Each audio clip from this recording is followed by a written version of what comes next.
جی، بند number 7 میں علامہ اقبال یہ کہتے ہیں کہ ہم جو جیتے تھے تو جنگوں کی مصیبت کے لیے، ہم اگر زندہ تھے تو اس اپنے لیے زندہ نہیں تھے،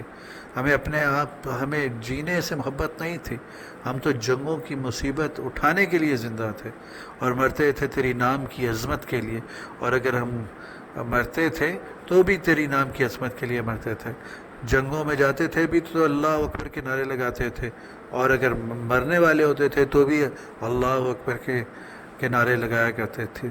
تھی نہ کچھ تیغ زنی اپنی حکومت کے لیے، ہمیں سے کبھی کسی نے تلوار اپنی حکومت قائم کرنے کے لیے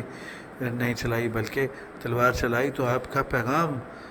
پھیلانے کے لیے چلائی، سر بکف پھرتے تھے کہ دہر میں دولت کے لیے، ہم جو سروں پہ کفن باندھ کے پھرتے تھے، سر بکف ہم جو سروں پہ کفن باندھ کے پھرتے تھے دہر میں، دنیا میں، تو کیا ہم دولت کے لیے پھرا کرتے تھے؟ ہرگز نہیں، ہم اپنی حکومت کے لیے یا دولت کے لیے نہیں پھرتے تھے، بلکہ آپ کے نام کی عظمت کے لیے پھرتے تھے۔ قوم اپنی جو زر و مال جہاں پر مرتی، بت شکنی کے عوض، بت فروشی کے عوض بت شکنی کیوں کرتی؟ ہماری قوم یعنی مسلم قوم اگر دنیا کے مال اور زر و مال اور اس کے جو مال و متاع اور پیسے پہ اور ہیرے جواہرات پر اگر اس کی نظر ہوتی، خزانوں پر اس کی نظر ہوتی، تو بھلا ایسا کیوں ہوتا ہے کہ ہم بت فروشی کے عوض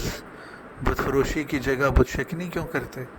ہم نے اگر بت شکنی کی اور ہمیں یہ آفر کی گئی کہ اب آپ بت فروخت کر دیں، بت کو توڑیں نہیں بلکہ بت کو چھوڑ دیں اور اس کے عوض بہت سے پیسے لے لیں، تو ہم نے وہ کبھی